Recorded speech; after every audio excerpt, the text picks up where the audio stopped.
Morning friends, आज हम बात कर रहे हैं एक नए चैप्टर की। लेकर आए हैं नए चैप्टर को, जो कि अभी तक काफ़ी लंबे समय से हम लोग चैप्टर 6 को पढ़ रहे थे। आज हम लेकर आए हैं क्लास 12 ज्योग्राफी का चैप्टर 7। चैप्टर 7 जिसका नाम है ह्यूमन ऑक्यूपेशन मेजर टाइप, मानव व्यवसाय प्रमुख प्रकार। देखिए, ये जो चैप्टर है, ये जो पार्ट है, ये पूरी तरह ह्यूमन ऑक्यूपेशन और उसके जो टाइप्स हैं उन पर बेस्ड, यानी मानव व्यवसाय और उसके प्रकारों पर आधारित है। यहाँ पर इस पार्ट में हमें ये बताया गया, इस चैप्टर में हमें बताया गया है कि कैसे ह्यूमन, सबसे पहली चीज तो ह्यूमन ऑक्यूपेशन है क्या, मानव व्यवसाय क्या है, मानव व्यवसाय क्यों करता है और कितने तरह के, है ना, मानव व्यवसाय होते हैं, यानी मानव व्यवसाय के ह्यूमन ऑक्यूपेशन के मेजर टाइप्स क्या क्या हैं।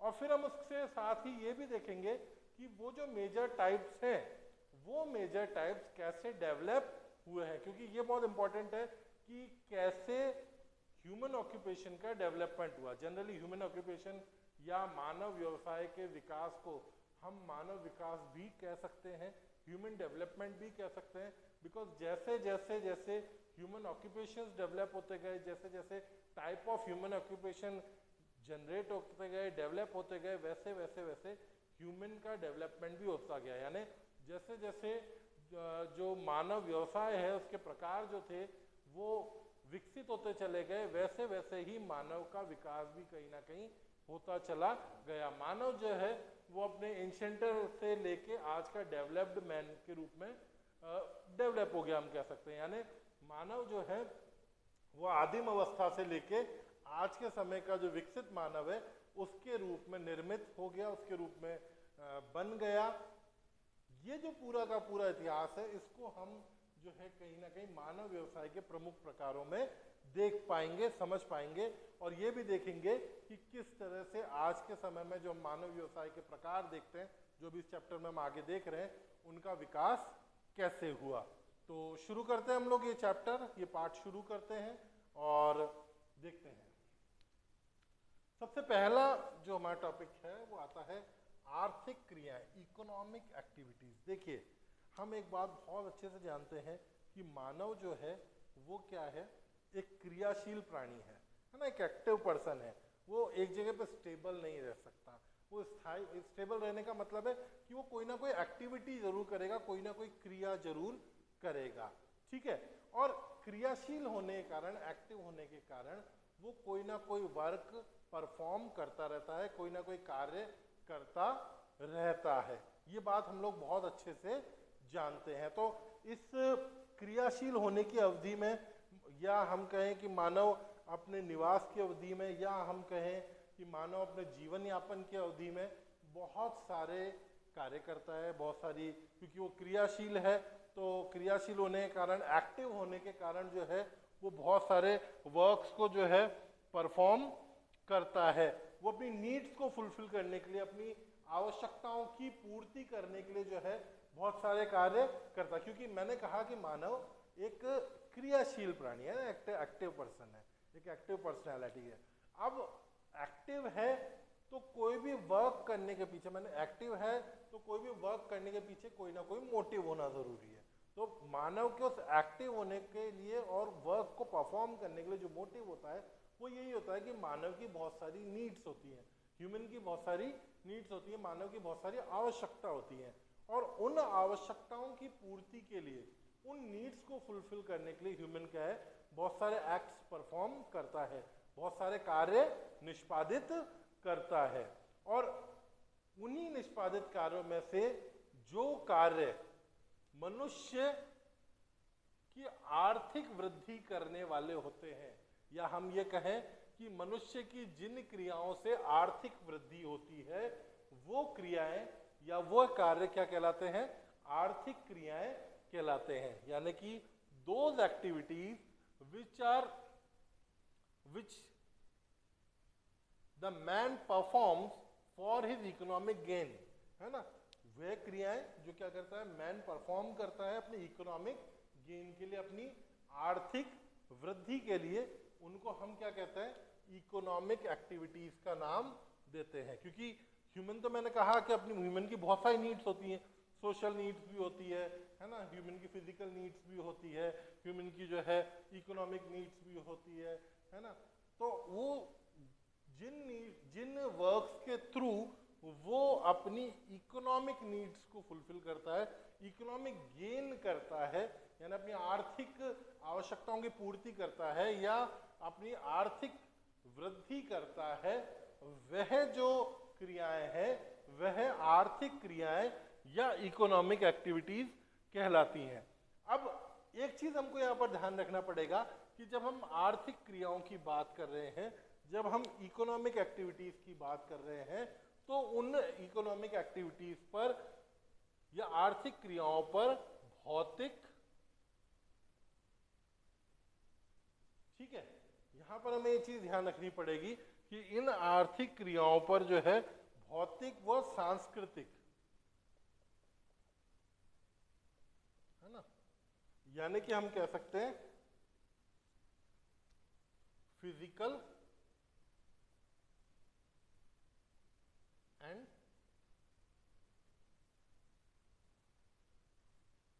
कल्चरल, है ना। फिजिकल और कल्चरल जो एनवायरमेंट है, जो वातावरण है, एनवायरमेंट, इसका इफेक्ट या इसका इम्पैक्ट जो है इन आर्थिक क्रियाओं या इन इकोनॉमिक एक्टिविटीज पर आता है। इसका एग्जाम्पल हम बहुत अच्छे से देख सकते हैं कि जहां पर अलग अलग तरह के फिजिकल फीचर्स हमको देखने को मिलते हैं, अलग अलग फीचर्स में, फिजिकल फीचर्स में हमें अलग अलग तरह की इकोनॉमिक एक्टिविटी, आर्थिक क्रिया देखने को मिलती है। जहां जहां पर हम लोग अलग अलग तरह के भौतिक प्रकार देखते हैं, वहां पर हमें अलग अलग तरह की जो है आर्थिक क्रियाएं जो है वो देखने को मिलती हैं। जैसे एग्जाम्पल के तौर पे हम देख सकते हैं कि भाई अगर ह्यूमन जो है जंगलों में रह रहा है, वनों में रह रहा है, ठीक है, फॉरेस्ट में रह रहा है, तो उसकी इकोनॉमिक एक्टिविटी क्या होगी? उसकी इकोनॉमिक एक्टिविटी होगी लकड़ी काटना, जिसको हम लंबरिंग कहते हैं, है ना। अगर वो मान लीजिए मैदानी भागों में रह रहा है, प्लेन्स में रह रहा है, तो प्लेन्स में जनरली उसकी इकोनॉमिक एक्टिविटी क्या होगी?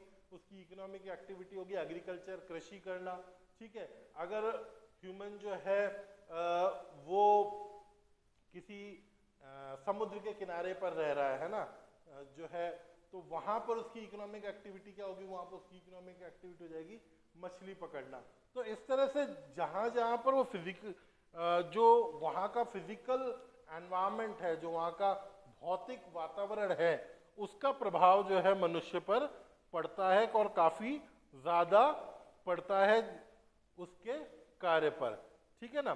घास के मैदान है, अगर मान लीजिए ह्यूमन जो है वो ग्रासलैंड में रह रहा है, घास के मैदानों में निवास करता है, तो पशुचारण, है ना, जिसको हम एनिमल ग्रेजिंग कहते हैं, है ना, कैटल ग्रेजिंग कह सकते हैं, वो आपको देखने को मिलेगा, वो उसकी एक इकोनॉमिक एक्टिविटी होगी। तो इस तरह से हम लोगों को ये देखना होगा कि ह्यूमन जो है वो अनुकूल परिस्थितियों में, उसकी जो फेवरेबल कंडीशंस हैं, अकॉर्डिंग टू फेवरेबल कंडीशन, और वो फेवरेबल कंडीशन कौन अवेलेबल कराएगा? फिजिकल और कल्चरल एनवायरनमेंट, यानी भौतिक और सांस्कृतिक वातावरण जो है वो अनुकूल परिस्थितियां उपलब्ध कराएगा, और उन फेवरेबल कंडीशंस में अलग अलग तरह की इकोनॉमिक एक्टिविटीज करके, अलग अलग तरह की आर्थिक क्रियाएं करके अपना जीवन यापन जो है वो मनुष्य कर रहा है, ठीक है। तो हमने ये चीज देखी कि भौतिक और सांस्कृतिक, फिजिकल और कल्चरल एनवायरनमेंट जो है उसका इम्पैक्ट जो है काफी ज्यादा हमें देखने को मिलता है। और अब हम क्या कहेंगे? अब हम बात करते हैं व्यवसाय या बिजनेस और ऑक्यूपेशन की। तो यहीं से ये बात आती है कि मानव जीवन यापन करने के लिए की जाने वाली आर्थिक क्रियाओं को व्यवसाय कहते हैं। यानी अभी हमने देखा था आर्थिक क्रियाएं कौन सी हैं? आर्थिक क्रियाएं वो है जहां पर मनुष्य जिन क्रियाओं से आर्थिक वृद्धि कर रहा है, अपना इकोनॉमिक गेन कर रहा है, those activities which man perform for his economic gain, ठीक है, उसको हमने कहा इकोनॉमिक एक्टिविटीज। और जो इकोनॉमिक एक्टिविटीज हैं जो बेसिकली किस लिए की जाती हैं, मानव जीवन यापन के लिए, ह्यूमन लाइवलीहुड के लिए, ठीक है, उसको हम क्या नाम देते हैं, उसको व्यवसाय का नाम देते हैं। यानी economic activities perform for livelihood are called business और ऑक्यूपेशन, है ना। तो व्यवसाय किसे कहेंगे, जो हमारा चैप्टर है, हमारा चैप्टर क्या है, मानव व्यवसाय प्रमुख प्रकार। तो व्यवसाय हम किसे कहेंगे, या ह्यूमन ऑक्यूपेशन हम किसे कहेंगे, कि मानव जीवन यापन के लिए की जाने वाली आर्थिक क्रियाओं को व्यवसाय कहते हैं। Economic activities perform for livelihood are called business और ऑक्यूपेशन। और ये जो बिजनेस और ऑक्यूपेशन है, ये जिन आर्थिक क्रियाओं पर डिपेंड करता है, जिन इकोनॉमिक एक्टिविटीज पे डिपेंड करता है, वो इकोनॉमिक एक्टिविटीज वो एक्टिविटीज होती हैं जिनसे ह्यूमन का इकोनॉमिक गेन होता है। और ये जो इकोनॉमिक एक्टिविटीज होती हैं, ये डिपेंड करती हैं फिजिकल और कल्चरल एनवायरनमेंट पे। ये जो आर्थिक क्रियाएं होती हैं, ये भौतिक और सांस्कृतिक पर्यावरण पर बहुत ज़्यादा आधारित होती हैं। उसके आधार पर जो है यहाँ पर ये पूरा वर्क किया जाता है। अब इसके आगे बात आती है कि भाई जो है ह्यूमन जो ऑक्यूपेशन है उनका डेवलपमेंट कैसे हुआ, है ना। ह्यूमन ऑक्यूपेशन जो है, मानव व्यवसाय जो है, क्या वो प्रारंभ से ऐसे ही थे? क्या मानव व्यवसाय जो आज के समय में हमें देखने को मिलते हैं, उसके जो विभिन्न प्रकार हमें देखने को मिलते हैं, मेजर टाइप्स जो हमें देखने को मिलते हैं, क्या वो मेजर टाइप्स आज भी ऐसे, मतलब आज जैसे हमें दिखाई देते हैं, वो प्राचीन काल में, पुराने समय से क्या ऐसे ही हैं, या उनमें कोई चेंजेस हुआ, या उनका धीरे धीरे कोई डेवलपमेंट हुआ, कोई धीरे धीरे उनका विकास हुआ? इसकी बात हम लोग जो है कर सकते हैं। उसको हम देखते हैं कि भाई किस तरह से ये मानव विकास या ये हम कहें मानव व्यवसाय का विकास हुआ। तो हम यहाँ पर अगर देखें development and changing nature of human occupation की बात करें, मानव व्यवसाय की बदलती प्रकृति की बात करें, तो हम देखो एक बहुत अच्छे से बात जानते हैं कि जब मानव की उत्पत्ति हुई, ठीक है, जिस समय मानव की उत्पत्ति हुई, उस समय जो है मानव क्या करता था, ह्यूमन क्या करता था, वो अपना पेट भरने के लिए क्या करता था, जनरली वो शिकार किया करता था, ठीक है, और वस्तुओं का संग्रहण किया करता था। जो वनों में, जो फॉरेस्ट में जो भी चीजें अवेलेबल होती थी, उन अवेलेबल थिंग्स को वो क्या करता था, इकट्ठा किया करता था। यानी कि क्या करता था, वो एक फूड गैदरर था, ठीक है, और फूड गैदरर होने के साथ साथ वो हंटिंग भी किया करता था, शिकार भी किया करता था। अब आप देखिए कि शुरुआत में वो शिकार कर रहा है और जो है वस्तु संग्रहण का कार्य कर रहा है, ठीक है। यानी क्या कर रहा है, हम लोग यहाँ पे बात करें स्टार्टिंग के फर्स्ट एज क्या, फर्स्ट एज छोड़िए, हम इसको कहते हैं आदिम अवस्था, है ना, एंशिएंट, ठीक है। वहां क्या कर रहा है वो, शिकार, और क्या कर रहा है, दूसरी चीज वो कर रहा है वस्तु संग्रहण। यानी कि हम कह सकते हैं कि फूड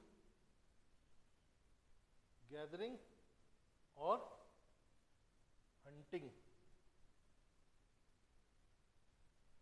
है ना, ये दो वर्क जो है वो ह्यूमन स्टार्टिंग में, जब वो एंशिएंट टाइम का ह्यूमन था, आदिम था, वहां से फिर धीरे धीरे क्या हुआ, उसका बौद्धिक विकास हुआ, है ना, उसका मेंटल लेवल क्या हुआ, इंक्रीज होने लगा, उसके मेंटल लेवल का अपलिफ्टमेंट होने लगा। तो धीरे धीरे उसने क्या करा, उसने देखा कि मुझे और किस चीज़ की ज़रूरत है, तो उसने सबसे पहले क्या करा, बहुत सारे जो पशु थे, जो जानवर थे, उनको क्या करा, मित्र बनाना शुरू करा। मित्र बनाने से मतलब है कि उनको पालना शुरू करा, ठीक है ना। बहुत सारे जो वाइल्ड एनिमल्स थे उसको उसने क्या करा, पालना शुरू करा, ठीक है। और उसके साथ ही वो क्या करने लगा, एक ग्रुप बना के पशुपालन का काम करने लग गया। पशुपालन का मतलब हो गया कि वो जो है अपना वर्क करके उसने क्या करा कि डोमेस्टिक एनिमल्स जो एनिमल्स थे उनको as a domestic animal change कर लिया, वाइल्ड एनिमल्स को, और वो क्या करने लगा, पशुपालन करने लगा, है ना। अब फूड जो है, देखो आपने एक चीज देखी कि पहले वो फूड गैदरर था, हंटिंग करता था, फिर वो क्या करने लगा, पशुपालन करने लगा, है ना, जो है कैटल ग्रेजिंग कराने लगा या कैटल ब्रीडिंग कराने लगा, जो वो है वो ये कार्य करने लगा। तो आप देखिए कि कहीं ना कहीं धीरे धीरे धीरे जैसे जैसे उसकी बुद्धि का विकास हो रहा है, जैसे जैसे उसके मेंटल अपलिफ्टमेंट हो रहा है, वैसे वैसे वो धीरे धीरे क्या कर रहा है, अलग अलग ऑक्यूपेशन की ओर मूव करता जा रहा है। उसका जो है ह्यूमन ऑक्यूपेशन का भी डेवलपमेंट होता चला जा रहा है। फिर उसके बाद में उसने जो है सीजनल जो है हम कहेंगे कि मूवमेंट शुरू करा, सीजनल माइग्रेशन करने लगा अपनी नीड्स को फुलफिल करने के लिए, ठीक है। फिर उसके बाद में वो एग्रीकल्चर पे गया, तो स्टार्टिंग में उसने शिफ्टिंग कल्टीवेशन शुरू करा, शिफ्टिंग एग्रीकल्चर शुरू करा, है ना, झूमिंग कृषि जिसे हम कहते हैं, झूमिंग कृषि या स्थानांतरित कृषि करना शुरू करा। फिर वो एक जगह पर स्थायी रूप से रहने लगा, परमानेंटली एक जगह पर रहने लगा, परमानेंटली एक जगह पर निवास करके, ठीक है, एक जगह पर स्टेबल होकर अपने, वो परमानेंटली एक जगह पे स्टेबल क्यों हुआ, क्योंकि वो कल्टीवेशन कर रहा था, खेती कर रहा था, और साथ में क्या कर रहा था, वो कैटल फीडिंग कर रहा था, है ना, कैटल फार्मिंग कर रहा था। एक्चुअल में वो कैटल फार्मिंग ही कर रहा था, क्योंकि वो वहाँ पर जो उसकी जो कल्टीवेशन का काम था, जो फार्मिंग का काम था, उसमें जानवरों का बहुत बड़ा योगदान था, एनिमल्स का बहुत बड़ा योगदान था। तो आप ये देखिए कि फिर वो उनकी सुरक्षा के लिए, है ना, जानवरों की और कृषि की सुरक्षा के लिए उसने क्या करा, मानव एक जगह पर निवास करने लगा, परमानेंटली एक जगह पर रहने लगा, स्थायी रूप से निवास करने लगा। धीरे धीरे उसका मानसिक विकास और होता चला गया, तो उसने कृषि करी, कृषि से फिर वो अन्य उद्योगों की ओर मूव करता गया, और धीरे धीरे धीरे हम लोग देखते हैं कि टेक्नोलॉजिकल डेवलपमेंट करते करते वो हमें आज के स्वरूप में जो है वर्क करता हुआ दिखाई देता है। पूरा का पूरा उसको हम देखते हैं कि वो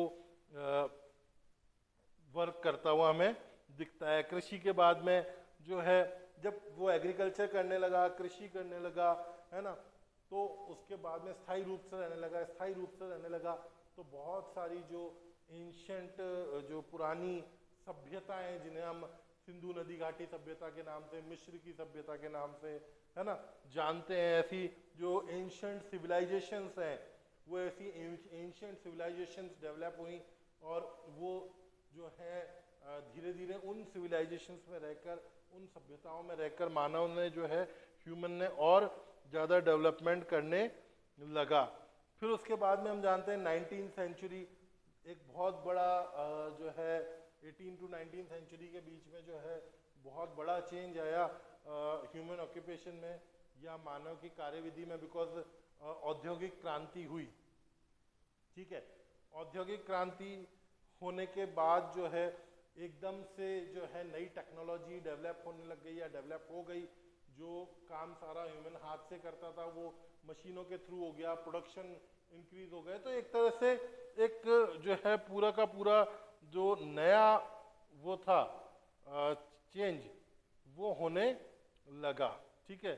जो पूरा का पूरा रेनेसा पीरियड था, एक्चुअल में जो औद्योगिक क्रांति हुई थी, है ना, जो इंडस्ट्रियल रेवोल्यूशन हुआ था वो रेनेसा, यूरोप में पुनर्जागरण हुआ था, यूरोप में रेनेसा हुआ था, पुनर्जागरण यानी रेनेसा, और उसके बाद में औद्योगिक क्रांति वहाँ पर हुई।